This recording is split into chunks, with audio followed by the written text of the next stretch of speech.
여러분 모두에게 주님의 은총과 평안이 함께 하시기를 원합니다. 오늘 하나님의 귀한 말씀의 제목은 성도의 충성이라고 하는 제목으로 은혜를 받으려고 합니다. 재산이 많은 한 유대인이 아들을 멀리 유학을 보냈습니다. 아들의 입신양면을 이제 바라면서 기다리고 있다가 어느 날 병에 걸려서 그만 죽었어요. 그래서 이 아버지가 이 아들에게 건네줄 유서 한 장밖에 남기지 않았어요.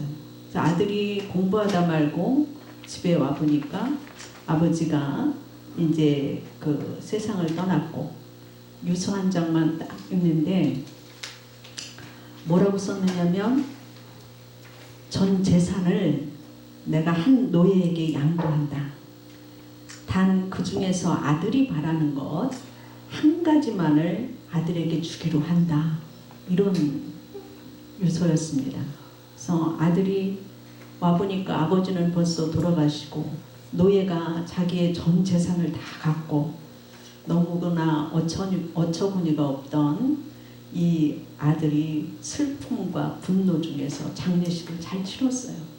장례식을 잘 치르고 넘어오그래서 유대인의 랍비를 찾아갔습니다. 그래서 자기의 그 유서 내용을 랍비한테 얘기했어요. 그랬더니 아들의 얘기를 들은 그 랍비가 말하기를 자네 아버지는 하늘의 지혜를 얻은 사람이었네. 만약 전 재산을 아들에게 준다고 하면 자네가 돌아오기 전에 그 똑똑한 노예가 그걸 갖고 도망을 치거나 또 빼돌리지 않았겠나? 그러니까 전 재산을 노예에게 주기로 한 것이네. 그러니까 그 노예에게 재산을 줬기 때문에 아들이 돌아오기만을 기다렸던 그 노예인데 나머지 부분에 아버지의 유언의 내용이 재산은 다 노예가 갖고 있지만 아들이 바라는 것 딱 한 가지만 가질 수 있다 했으니까 당신은 그 재산을 갖고 있던 그 노예 한 명만 당신이 취하기만 하면 그 노예의 재산이 전부 다 자네의 것이 되니까 걱정하지 말라고. 그래서 이 아들은 이 아버지의 지혜로운 것 때문에 재산을 전부 다 찾을 수 있었어요. 그래서 오늘 말씀을 보면 대제사장이신 예수님을 깊이 생각하라 이렇게 말씀하시고 있거든요. 우리 예수님 안에는 영생이 있고 부귀 영화와 크게 하심도 강하게 하심도 다 갖고 계시고 또한 가장 귀한 우리의 죄를 용서해 주신 예수님이라고 하는 사실이죠. 그래서 대제사장은 우리의 죄를 용서하시고 없애주신 분이 예수님이라고 하는 사실이죠. 그 예수님을 우리가 깊이 생각하라고 하는 것은 예수님의 그 큰 사랑을 항상 기억하고 살으라고 하는 말이에요. 옛날 시대에는 굉장히 가난하고 어렵게 살았잖아요. 근데 대학 교수가 한번 나와서 얘기하는 소리를 들으니까 자기는 자기 어머니의 사랑 때문에 평생 동안 그 어머니의 그 사랑을 잊지 않고 어머니를 기쁘게 하기 위해서 평생을 살았다. 이런 얘기를 하는데 들어보니까 일사후퇴를 앞둔 어느 추운 겨울날에 그 소년이 장갑도 없이 미군 트럭을 이제 세차하고 약간의 돈을 이제 받는 거였어요. 근데 그때는 너무 추웠기 때문에 옷도 허름한 데다가 세차 일을 하다 보니까 겨울에 물이 막 튀겨서 바지에 고드름이 쩍쩍 얼어붙는 거예요. 그러면은 이 어머니가 아들을 기다리고 있다가 대문에 나와서 아들을 끌어안고 들어가고 담요로 씌워놓고 그 옷을 벗겨서 이제 그 말려주겠죠. 근데 그 어머니는 그 아들이 들어오자마자 담요에다 씌워놓고서 아들이 벌어갖고 온 돈을 가지고 시장에 막 가가지고 비지를 사다가 저녁밥을 이렇게 해서 가족들을 먹이는 일이었어요. 어느 날 문틈으로 이렇게 쭉 보니까 이 어머니가 아들의 옷을 이렇게 말리면서 고드로 멀었던 물이 뚝뚝 떨어지는데 보니까 문틈으로 이렇게 보니까 엄마가 그 옷을 말리면서 막 철철 울고 있는 거예요. 얼마나 이 아들이 작은 그 소년이 가서 그 차가운 날씨에 이렇게 벌어다가 가족들을 먹여 살리나. 옷 말리면서 우는 그 눈물을 보면서 아, 나는 항상 어머니 앞에 기쁨이 돼야 되겠다, 이런 생각을 해서 그 어머니를 사랑을 많이 했다고 그래요. 우리는 예수님의 가장 큰 사랑을 받은 자예요. 제가 크기 때문에, 내 죄를 용서받았기 때문에 예수님을 내가 생각할 때마다 예수님 앞에 기쁨이 되기 위해서 우리가 하나님 기뻐하는 일을 많이 할 줄로 믿습니다. 죄가 더한 곳에 은혜가 더했다고. 예수님의 그 십자가의 사랑이 굉장히 큰 사랑일수록 예수님의 사랑을 생각할수록 더 깊이 사랑한다고 하는 사실이죠. 그래서 예수님의 사랑을 깊이 체험한 자만이 예수님을 사랑하고 감격할 수 있어요. 우리가 예수님을 사랑한다고 하는 것은 예수님의 마음을 안다고 하는 것입니다. 우리는 믿음을 통해서 구원받아요. 이게 복음입니다. 또 우리는 헌신을 통해서 상급을 받습니다. 우리는 하나님을 사랑하고 또 하나님이 만드신 가장 귀한 인간의 모습, 그 인간의 모습, 그 모습 그대로를 사랑할 줄 아는 사람이 영성이 가장 깊은 사람이라고 하는 사실이죠. 그래서 우리는 피조물이에요. 결코 우리가 하나님같이 훌륭하게 될 수는 없습니다. 하나님만이 완전하셔요. 다만 우리는 하나님의 형상을 닮아갈 따름입니다. 그래서 또 우리는 하나님의 성품을 닮아간다고 하는 사실이죠. 그래서 가장 영적인 사람이라고 하는 것은 가장 참된 인간이 되는 거예요. 인생에서 가장 소중한 것은 예수님을 믿고 영생을 얻는 것이고 죄 용서함을 받고 하나님의 자녀가 되는 것입니다. 그래서 그 다음으로 중요한 것이 바로 영원한 미래를 준비하는 거예요. 그래서 영원한 천국에 갔을 때 상급을 받는 삶을 살아야 되는데, 상급 받으려면 우리가 어떻게 살아야 될까요? 충성된 자가 하나님의 상급을 받는다고 말씀하시고 있습니다. 예수님은 하나님의 아들로서 충성하셨습니다. 하나님은 은밀한 중에 하는 충성을 받으신다고 하는 사실이죠. 요즘은 나노 기술이 발달되어져서 인공지능 시대가 되었습니다. 그래서 전자제품도 큰 것이 값이 나가는 것이 아니라 작은 것일수록 값이 고가가 되어져요.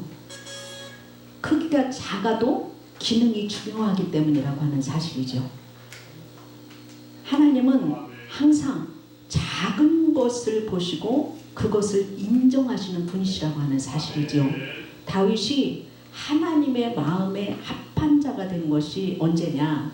많은 사람이 눈에 띄어서 인정받을 때가 아니라 아무도 눈여겨보지 않던 그 목동이었을 때 하나님은 다윗을 인정했던 것을 볼 수가 있어요. 그래서 그종 다윗을 택하시니 양의 우리에서 취하시며 전양을 지키는 중에서 저희를 이끄사 그 백성인 야곱 기업인 이스라엘을 기르게 하셨더니 이제 저가 그 마음의 성실함으로 기르고 그 손에 공교함으로 지도하셨도다, 이렇게 말씀하시고 있습니다. 그래서 하나님은 우리의 행위를 지켜보신다고 하는 사실이죠. 그래서 계시록 2장 19절 말씀에 보면 내가 내 사업과 사랑과 믿음과 섬김과 인내를 하노니 내 나중의 행위가 처음 것보다 많도다, 이렇게 말씀하시고 있고, 주님은 사람들의 행위를 보시고 행위에 따라서 평가하신다고 하는 사실이고 상을 주신다고 하는 사실이죠. 그래서 계시록 22장 12절 말씀에 보면 보라 내가 속히 오리니 내가 주 상이 내게 있어 각 사람이 일한 대로 갚아주리라. 하나님의 상은 우리가 생각하는 기준과 다르다고 하는 사실이죠. 그래서 하나님은 상을 주실 때 성취한 일이 크거나 많거나 적음보다도 마음의 동기를 보신다고 하는 사실이죠. 그래서 마음의 태도를 보시고 충성됨을 보신다고 하는 사실입니다. 그래서 예수님이 이 땅에 오실 때 하나님의 아들이지만 종의 형체를 입고 이 땅에 오셨습니다. 그래서 예수님도 섬기기 위해서 오셨고 제자들에게 종처럼 섬기는 삶을 살으라고 이렇게 부탁을 하셨는데, 상급을 받는 종의 태도는 훌륭하고 성품이 탁월한데 구약의 엘리에셀의 얘기가 나와요. 그래서 창세기서 24장에 보면 엘리에셀이 나오는데, 엘리에셀을 본을 받아서 이제 제가 설교 준비를 했는데요. 엘리에셀은 굉장히 겸손하여서 상급을 받았습니다. 그 엘리에셀은 아브라함의 종이었어요. 근데 겸손이라고 하는 건 자기 위치를 잘하는 것이 겸손입니다. 그래서 그 겸손은 자기 자리를 지키는 것인데 자기가 생각할 이상을 품지 않는다고 하는 사실입니다. 창세기서 15장을 보면 아브라함은 자식이 없을 때 엘리에셀을 상속자로 정해요. 근데 하나님은 사라의 몸에서 난 자식이라야지 아들이 될 것이라고 말씀을 합니다. 그래서 엘리에셀은 상속자가 되려다가 이렇게 이삭에게 이렇게 상속이 넘어갈 때에 인간적으로 좀 섭섭하지 않았겠습니까? 그럼에도 불구하고 아브라함의 명령대로 아브라함의 아들 이삭의 아내감을 구하러 메소포타미아로 갑니다. 하나님은 겸손한 자에게 은혜를 베푸시는데, 겸손이라고 하는 건 자기 자리를 자신의 위치에 지키게 하는 거예요. 그래서 예수님도 겸손하셔서 아들의 위치를 망각하신 적이 없어요. 하나님이시지만 이 세상에 오셔서 종의 형체로 십자가에서 못을 박히시고 죽으셨고 부활하셨다고 하는 사실이죠. 그래서 엘리에셀이 겸손한 종이 되어졌을 뿐만이 아니라 엘리에셀은 사명을 완수해요. 아브라함이 내 며느리감을 가서 메소포타미아에 가서 구해와라 그랬을 때에 그는 길을 떠나기 전에도 하나님 앞에 기도하고, 그곳에 도착하여서 기도한 내용이 뭡니까? 하나님, 이 우물가에 내가 목이 마르다고 해서 물을 떠주는 처자를 내가 하나님께서 허락한 이삭의 아내감으로 생각할 테니까 하나님 내 기도를 들으십시오. 그리고 낙타에게도 물을 주는 사람에게 내가 그 처자가 며느리로 삼기로 하겠으니까 하나님 은혜를 주옵소서 할 때에 하나님께서 리브가를 보내잖아요. 우물가에. 그래서 우물가에 와서 그 엘리에셀이 내가 목이 마르다고 하니까 물을 떠주잖아요. 그리고 낙타에게도 물을 줍니다. 그리고 물 길러 와서 리브가를 만남으로 인해서 그 집으로 인도되어질 때에도 그 엘리에셀은 하나님을 경외하는 귀한 자였고 예배자였던 것을 볼 수가 있어요. 그 집에 들어가서도 주인이 섬긴 하나님 앞에 충성하면서 주인의 자랑을 했어요. 그리고 주인이 섬기는 그 하나님을 드러내면서 하나님이 인도하심과 하나님의 역사하심과 하나님 앞에 우리가 어떻게 살아야 왔다고 하는 그 자기 주인의 얘기를 다 하고 지금 이렇게 이삭의 아내를 구하러 왔다고 얘기를 하고 있지요. 그래서 주인의 하나님을 찬양하고 주인의 아들을 자랑합니다. 그 입에서 여호와라고 하는 말이 끊어지질 않는 것을 볼 수가 있습니다. 이런 충성된 종에게 하나님께서 상급을 주시는데, 그가 받은 상급은 주인의 인정과 사랑이었고 주님의 그 신임을 받았고 주인의 신임을 받았던 것을 볼 수가 있습니다. 그래서 주인이 그 모든 소유를 맡겼고 실력을 인정받았던 것을 볼 수가 있습니다. 바로 충성된 자는 겸손해야 되고 작은 일에 충성해야 되고 또 보이지 않는 곳에서 충성해야 된다고 하는 사실입니다. 오늘 말씀의 내용을 보면 예수님도 하나님의 아들이지만 하나님 아버지 앞에 충성된 자로 삶을 사셨던 것을 볼 수가 있습니다. 예수님은 겸손하게 섬기셨고 충성되이 섬기셨고 사명을 완수하셨다고 하는 사실이지요.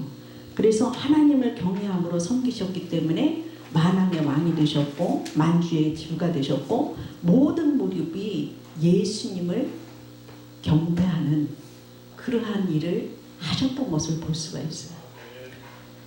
우리가 끝까지 소망의 확신을 잡고 충성하는 삶이 되어야 되는데 제가 어떤 책을 보니까 그런 일을 봤어요. 미국의 어떤 사람들이 장미 농장을 했어요. 장미 농장을 하는데 한 집은 스위스에서 온 사람이고 한 집은 일본 사람이었어요. 근데 이제 스위스에 있는 사람이 농장이 이제 일본 사람이 안 믿으니까 예수님을 믿으라고 전도했겠죠. 근데 전도했는데 도무지 일본 사람이 예수님을 안 믿는 거였어요. 그래도 어쨌든 이웃집에 잘 지내면서 포로 수용소로 이제 그 진주만 사격 때문에 일본인이 이렇게 수용소로 끌려가게 됐고 그 스위스 사람이 떠나갈 때에 내가 농장을 잘 경영해서 잘 간직했다가 줄 테니까 걱정하지 마라. 그랬을 때에 이 사람은 설마 했는데 수용소에서 돌아와서 보니까 농장이 잘 되어져 있어서 환영을 하는 거였어요. 보니까 자기가 수용소에 가서 있을 때 그 이익금, 농장을 작용해서 이익금의 통장을 그 자기 집 탁자 위에 딱 놓여져 있는 것을 봤습니다. 그랬을 때에 그 일본 사람이 그거를 보고 그 사람이 그때부터 예수를 믿기 시작했다는 거예요. 이 얘기를 통해서 하나님께서 우리들에게 5달란트, 2달란트, 1달란트 줬잖아요. 주님이 오실 때까지 우리가 충성함으로 달란트를 많이 남기는 충성된 종들이 되기를 주의 이름으로 축원합니다. 기도하겠습니다. 하나님 감사합니다. 오늘 우리들에게 말씀하실 때에 성도의 충성이 가장 작은 거에서부터 시작될 때 큰 일을 맡기시며 주님 오실 때까지 주의 소망을 굳게 잡는 우리의 믿음이 되어지도록 축복하여 주옵소서. 감사하며 예수님 이름으로 기도했습니다. 아멘.